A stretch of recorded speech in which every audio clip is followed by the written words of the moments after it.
Welcome to the Daily Grind, a Bluff City Media daily podcast. Stepping up to the microphone is your host, Luke Hatmaker. Grab your favorite morning brew and let's get to the show. Pink Pony Club. I'm gonna keep on down at the Pink Pony Club. Welcome to the Daily Grind. This is not the Pink Pony Club, although that's a good name for the show. Make auto-tune great again. That's absolutely right. Yes, you get it. I am your host of the Daily Grind, Luke Hatmaker, and it is Tuesday. It's a lovely Tuesday. If you couldn't tell by that lovely off keynote I was singing, that also means I got Rusty with me. How are you, sir? How are you on this wonderful Tuesday? I am good. It is kind of a sad day in Memphis, though. Apparently, there was an overnight robbery of all the Memphis Police Department precincts. Yeah, apparently all their toilets got stolen, and they have nothing to go on. Welcome to the Daily Grind. Oh, that's good. That was nothing to go on.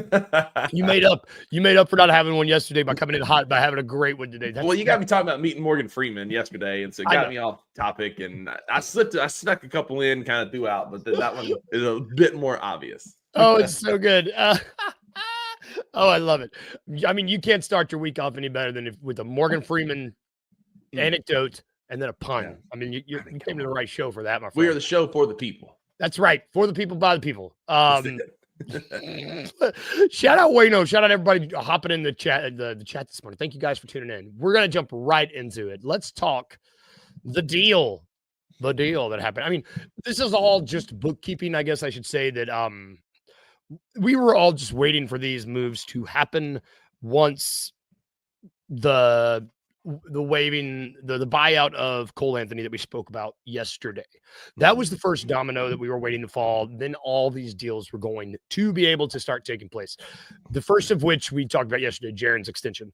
And then there were two deals that were announced yesterday. The first of which was Cam Spencer's multi-year contract was restructured, renegotiated. I don't know. Redone. I don't. What would you call this? It went from being a 2-year, $4.5 million to a 4-year, $10.5 million, and it sounds like the buying out of Cole Anthony was a reason they were able to free up some space. I don't. Yep, just adding some math. Is all really what it was. You know, giving him an opportunity to be with the team a bit longer. It's a 3-year fully guarantee with a 4th-year team option. He's going to be making roughly 2.4, then 2.5, 2.6, and 2.8 million in the final year if the team picks up the option.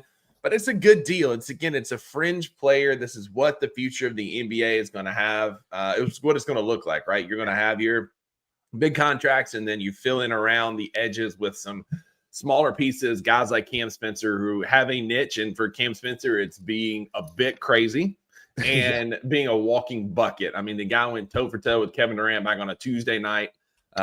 He been on some heaters so far in summer league. And so again, it's a very team friendly deal. So we've got Scotty and Gigi and Vince on as well. So like this just adds to that. Jalen's still on his rookie deal. It's a good deal. It's accounting around the edges. And that's what you're going to have to do to be creative around a big contract like Ja and Jaren's. Yeah, well, and I mean, I guess the idea here is that you are hoping. I mean, you're hoping this cat is going to be on the team for a really long time, and being able to contribute on the fringes, on the outskirts of the roster. I mean, this cat, if Cam continues shooting the 3 ball as well as he does, you know what? I'm going to be happy. It shows a commitment to Cam. He's going to get some minutes this fall. He's going to be that specialist, that guy that comes off the bench, that can give you some run, that can get some buckets. Yes. It was a restructuring, as I believe as Edward had said earlier. They restructured his deal again with the cap space that was created around Jaren. But we're just trying to fill in the gaps, much like Oklahoma City did, much like Indiana did, with a bunch of really good role players that have a place on this team. And I think that what we're building may not be competitive this year, but it's building some foundation that's going to build a better team going forward, because you've got your cornerstones in Ja and Jaren, which the discourse between the two is wild. It's Ja and Jaren. Now, it may be Ja is the superstar, but Jaren is our most consistent, player. And you're building around the edges with guys that can do the things that they don't do super well, right? You go get rebounders, you go get 3-point threats, you get like perimeter defenders to be around Ja, and you make this team better. And Cam Spencer, I think, is part of that. Yep. And another guy that's part of that. I didn't tell you we were going to talk about this, but it just seemed it's the next step. Like these were the two bits of bookkeeping that came out yesterday. We got the Cam deal, the restructuring of the Cam deal, and then it sounds like, if I'm not mistaken, they were able to use the full taxpayer exception or the non-taxpayer exception to sign Ty Jerome. Yep. Which I am here for. It had been so long since the first day of free agency. And I'd been starting to second guess myself. I'd be like, crap, are we actually going to get Ty Jerome? I don't know, man. It's been so long. Are they going to be able to move the money? And then I'm so glad that these tidbits are falling out. And Bobby Marks did a really good transaction of the timeline here. He said Cole Anthony was a wave and stretch. Jaren Jackson Jr. was a renegotiate cap space and extend. Cam Spencer was signed with the remaining cap space, which is interesting. Santi Aldama, which is the one that we've not really heard. Yes, we've not had this officially. He got married. He's been on his honeymoon, yes. Man. He ain't got time to sign a contract. Which, congratulations. Let's talk about the dude got married. Steve-O, Dez were there. It seems, shout out. Yeah, he's having quite the July with the contract, the marriage. Now he's on the board of the Players Association on the international arm. Shout out Santi. He is winning this summer. Santi is having a Santi summer, and good for him. I imagine that once he's back from his honeymoon, we'll see this. But you have Ty Jerome with the room exception, and then Jock Landale is what we're waiting on with the vet minimum. So it's like you just said. You said you look at this immediately, like at first glance, is this a contender for next year? I think this roster is a lot better than people are giving it credit for. But in the next 3 years, this team is going to be it's going to be. I think what we've done is, I don't know that we've raised our ceiling to a championship contender, but I think we've raised our floor. Yes. Like, I think that's what we've done. We may not be necessarily better, that we're going to be contending with OKC or Minnesota or Houston next year, but I think we've raised our floor to where we're not going to be as bad as people think. Again, I think that, like you can say, we're not going to be as good as some teams, but we're not going to be as bad as what people think. And Ty Jerome's going to be a huge part of that. We were able to get him on our room exception because of some of the cap space created and things that we did by moving Cole Anthony. It's a 3-year fully guaranteed deal. It's less than the MLE, which is nice. We got him super cheap. Cleveland had some cap restraints and some financial footwork that we had to do under the CBA that's way above my pay grade. I went to public school in the state of Mississippi. The only way I can do math is barefooted. And so I don't know how all this stuff works, but we got it to work. And he's he's averaging $9.3 million per year. That's a hell of a deal for a guy that can provide you a spark off the bench, that also has swagger and some edge. And Zach Kleiman said in an interview yesterday, you wanted dogs, I went and got you some dogs. And I think that Ty Jerome is a part of that. I think Cam Spencer is going to be a part of that. I think Jock Landale is going to be a part of that. And I think this team is going to be, again, I think our floor is a bit higher than what it used to be, even without lifting our ceiling yet. Reminder, the NBA trade deadline is in February of 2026. We've got plenty of time. We still got 6-7 months until that gets here. This team's going to look a lot different next summer, I think, than it looks now. Yeah. And I think a large part of that's going to be building around what we have, but there could be some deals done at the deadline. But I like the signings. I like the contracts that we sign them to, because they're very team friendly and give us some flexibility, which we all know Zach Kleiman loves. Yep. And you want to talk about, I mean, he's talked about it, dogs. He said yesterday we brought these dogs in. Another dog that a giraffe. I see you, Wayno. Another guy that he brought in yesterday. Well, I guess was this yesterday, 2 days ago. I would call Ryan Saunders a dog. If you have dogs as coaches, it was announced yesterday or the day before. I don't remember where I saw it when it was released, but the Grizzlies are hiring Ryan Saunders as their new lead assistant under Coach Thomas. This guy's no slouch to coaching. You know, he was the head coach of the T-Wolves for 3 seasons. He won a championship in Denver as their assistant. Like, this guy, he's got a pedigree. His dad, Flip Saunders, was an NBA coach for a very long time. And, and, you know, he was a walk-on in Minnesota. Like, he's got some basketball pedigree. I don't Sure, we went out, names got released. Adrian Griffin and Jared Dudley were great names, but like, don't be disappointed in a Ryan Saunders because he has, again, championship pedigree. Like you said, he won it as an assistant with the Nuggets on a very, a team that was very tough and had a lot of that played above their head, right? That they were good that year, but like probably not the team everybody expected. So he's going to bring an edge. He's going to bring some championship pedigree to a team that desperately needs it. And again, that coaching pedigree. His dad is a longtime NBA coach. He's coached on some winning teams, and he's been a part of some winning organizations. He's going to bring some experience that Tomas doesn't have as that lead assistant. I do like the hire. I think it's a strong hire. I think he brings, again, like some experience. He brings some strategic backing that's going to help Tomas install his system. He's also had experience in high leverage situations. And that's something I've talked about a lot, right? We want players who are in high leverage situations on this team. We want coaches who have been in high leverage situations, and he's been in them on championship runs and in playoff series. So I think it's a good hire. It adds some depth and gives some substance to Tomas's bench after what looks like we're going to run it back again with AC and Jason Marsh and now Ryan Saunders, a couple other guys. Like, I think that's where we're heading. I think AC's gone. I saw that. Is that what? Okay, because I only caught a snippet of it this morning, if I'm being honest. So, okay, so he is gone. Yep. All right. It's just, I guess we are hitting refresh. One of our longest tenured coaches is out, Anthony Carter, who's kind of been the players' coach, been that connector to the players. Like, again, like getting a guy like Ryan Saunders is going to help with that because he's got that experience and that championship pedigree that can bring some clout to this team as a new coach without the voice of the players. Also, not for nothing, too. He coached KCP on that Nuggets team. And I think, like, you bring in a new guy, I mean, it helps to have a little bit of familiarity there. I mean, even if it was a few years ago, I mean, if you got somebody that knows how to coach coach a new guy that you're integrating in your system, and that's going to help. Mm-hmm.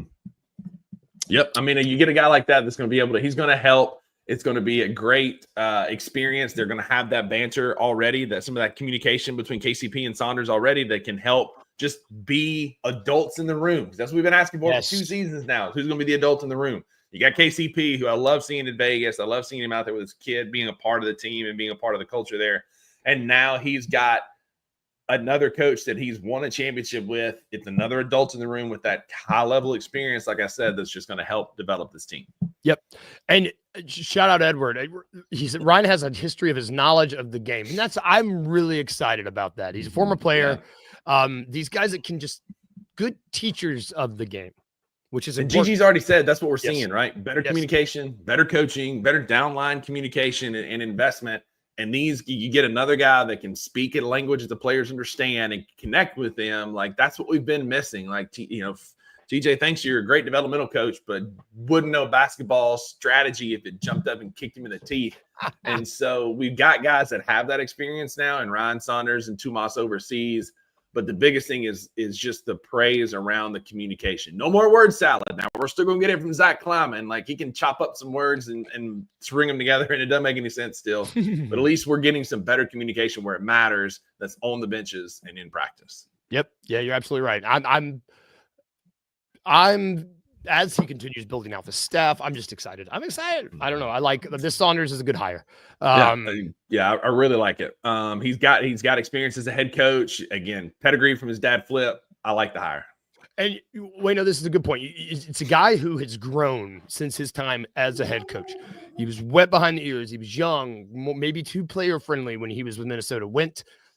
Learned from Malone, won a championship with Denver, like maybe learn more from his dad. Like, I think that this guy's journey is really good, and I'm excited to see what he's learned since his last stop in the league. I'm just excited. It's exactly what we needed. He was a head coach, and it didn't go super well. I think he had like a 500 or right around record. Like, wasn't a great stop in Minnesota, but he got the experience. Again, like, you learn, to me, I've always learned more in failure than I have in successes most of the time. Yep. And so I think hopefully that's going to translate into a bit more of accountability and being the adult of the room. That's what I keep going back to, that because that's what this team needs. We've been, it's been, shout out Anthony saying it's been the uncle or the stepdad situation, right? Where we're just all bros and hanging out, and having a good time and dancing on the sideline and all that. Like, I need somebody that's going to come in and be like, Ja, get your ass in the game. Like, Ja, get your ass dressed. You're playing tonight. Like, somebody that's going to be the adult in the room.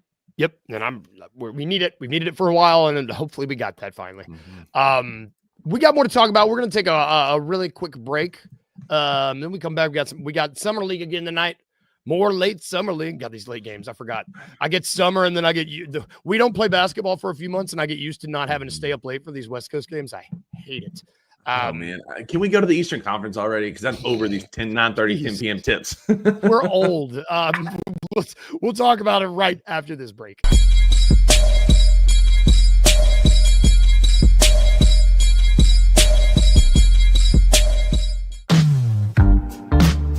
Choking and Token, the Mid-South's first cannabis-themed jiu-jitsu tournament. August 16th at Midtown Krav Maga and Jiu-Jitsu. At 1 p.m. 21 plus to compete or consume. Consumption not required. Ounce of Hope is licensed by the state of Tennessee. This is all 100% legal hemp products. Everything's good to go. We'll have gi divisions. No gi divisions. Madison bracket, guaranteeing 4 matches per division, plus an absolute winner. Each fighter receives an Ounce of Hope gift bag, and there's prizes for every winner. Check out the link below to sign up.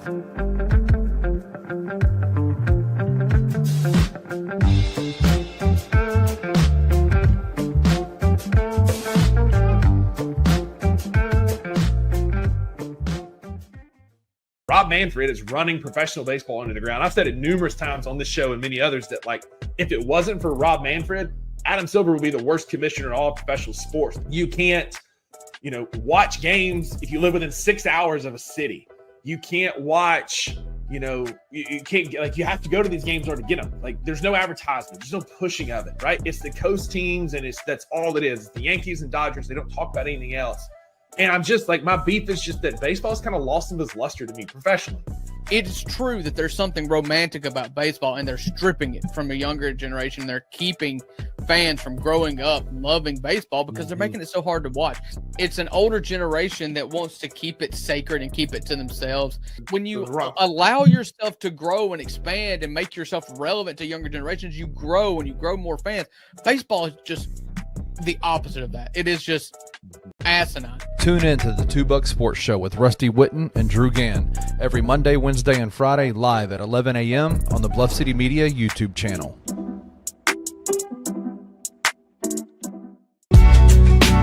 In the heart of the Highland Strip for 27 years, Trilogy Tattoo has helped tell stories for Memphians for generations.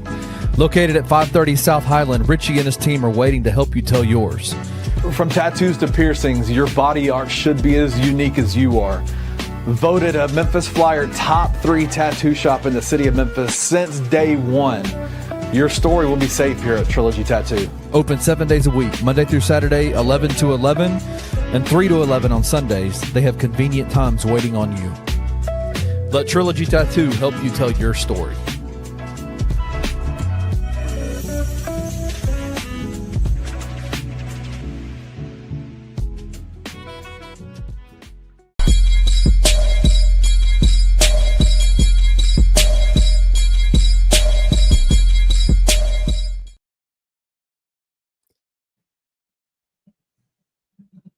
And we're back. There it is. Damn it. I saw it. I was like, man. This is why we're trying to be a professional show here, and StreamYard is not cooperating. I was really excited. I was into the commercial. I timed it out. And all of a sudden my lips were just going, blah, blah, blah, blah, blah. Anyway, we are back. Check it out, y'all. Ounce of Hope. Choking and Token. It's so freaking cool. I'm excited. I think I'm going to be there, not to compete, to spectate. Promo code Bluff City. Just scan this QR code. It works. It's not like those QR codes at the grocery store at the Kroger when you scan it, it doesn't work. These work. Scan it. And go to Ounce of Hope. Use code Bluff City. Get yourself 15% off, y'all. Get it. Even if you're not competing in this in Smoking and Token, get you an Ounce of Hope. I would need it if I was competing. That's without a doubt. That's it, niggas. I'd be snapped in half. Like watching, even just watching that video, I'm like, that ship has sailed for me, man. That ship has sailed. So good. Get you a tattoo while you're at it too, y'all. Like good people. We only partner with the best in the 901. So make sure you check these guys out. They're really good folks. But yeah, let's get back to it. Shout out Art. Thank you for joining with us, brother. Yeah, let's talk some summer league because like we mentioned before the break, Grizzlies are playing the Warriors tonight at 9:30. God. We were just talking about it. What do you want to see in this game, dude? Do you want to see more Jemai Meshack? Do you want to see do you want Baycott to get more run? Do you want to see GG back out? I mean, I hope Gigi's back out there. Right. I hope Gigi's back out there, right? Because he's been sick, hadn't been feeling well. So he didn't play in the last game. I would love to see just more run for him in an NBA, like in an NBA situation, right? Again, it's not the NBA, it's not full players. It's still a bunch of guys that are going to be, future LA Fitness Warriors. But I like what I've seen so far at a Meshack. I want to see him to continue being chaotic. I want to see Jalen Wells continue to get that shot back. A lot of people have been talking about his efficiency, and if he's going in to be like a true contributor to this team, he should be cooking these guys in summer league. Like, hey guys, remember he broke his wrist, and I'm like, clearly like these aren't ball knowers, but like when you shoot a basketball, there's a lot of wrist involvement, even in your non-shooting arm, which is what he hurt. There's still a lot of wrist involvement, so it's going to take some time to get some rhythm back in that hand, what's called proprioception, understanding where it is in space and how to use it in a jump shot. It's going to take some time, right? Not only that, but it's a chaotic environment. You got a bunch of guys playing hero ball, trying to earn spots on NBA rosters. I just want to see Jalen continue to be healthy. I want to see Gigi get some run, and Meshack is the guy that I've said numerous times I want to fall irrationally in love with in Summer League and think that he's going to be the franchise-changing player that we need. So I want Meshack to continue to be chaotic. Yeah, man, Meshack is, I mean, we talked about this in Salt Lake Summer League. Summer League is for falling irrationally in love with players that you may not be able to root for. Again, for the foreseeable future. And so I'm gonna do that with Jemai Meshack. I'm okay with it. I'm also a huge Johnny Furphy fan now after that dunk where he took Asaja's soul yesterday. Like, baptized that dude. That photographer did him so dirty. Like, it literally looks like a Dementor is like taking his soul away like mid-dunk. So I'm also rooting for that guy. But yeah, Meshack is that dude, man. Like, he's not going to be that offensive contributor. He has said numerous times that he can actually shoot. That's great, buddy. Like, you keep believing in yourself because I hadn't seen it yet. But the defense is chaotic. The smart basketball decisions. He sees the floor really well. He makes some really good passes and gets in really good spots on both ends of the floor. And so you give me a guy like that can come in and just be a glue guy that's just an off the bench disruptor. I'm here for it. Me too. I just like it. I mean, who knows if we're going to see some of these guys again? Who knows? But it's fun.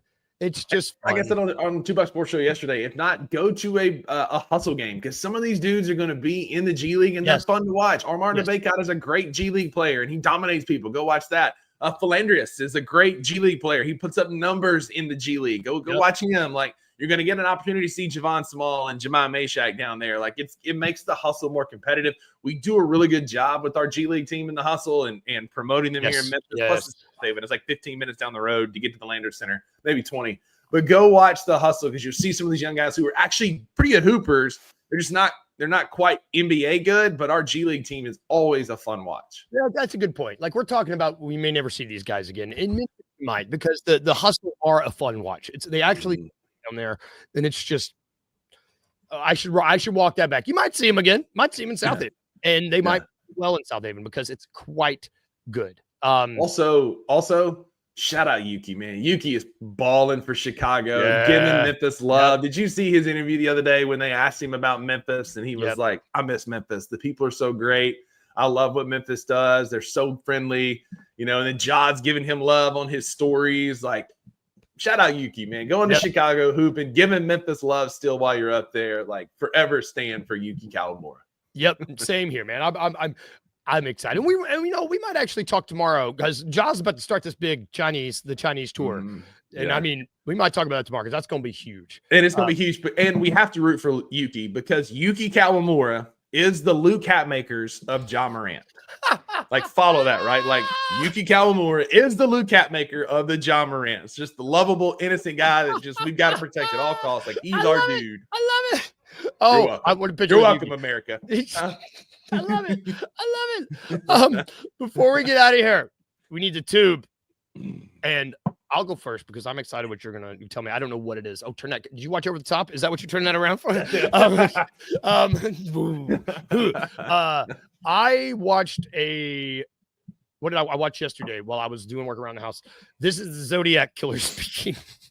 I don't know why I felt like going down that rabbit hole, but man, let me tell you. It got dark. I did. I don't know why.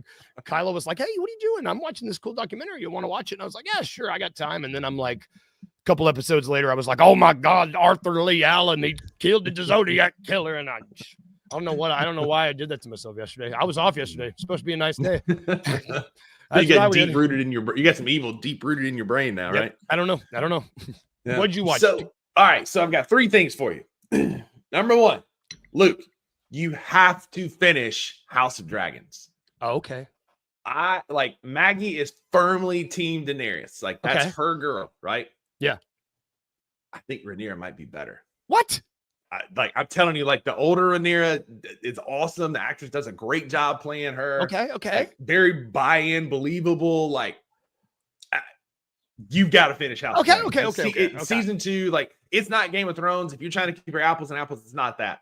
But like the investment in the characters and the development, and like with Daemon and Rhaenyra and Alicent and Aemon, like it's just and there's a lot more dragon time. Ton of dragon. Okay, I was going to ask you, are there more dragons? A lot more dragons. Okay, so you got to finish season 2 because it's setting up for an epic season 3. Okay, right? So you got to finish House of Dragons. Okay, I'll finish. Okay, you said more dragons. I like dragons. I'll finish. Number 2. Bachelor in Paradise. Wow. Already got drama. Already got people upsetting the apple cart and saying one thing and then making out with somebody else, and people like getting shot down on live television. I think there's some chemistry here, and then guys like, nah, she's my focus. Sorry, like drama. That's already. Brutal. It was demoralizing. Like watching this poor girl go through that last night. We're not done. My only beef with the Bachelor's episodes was like 3 hours long. And you talk about it doesn't start till 7 p.m. Central Standard Time.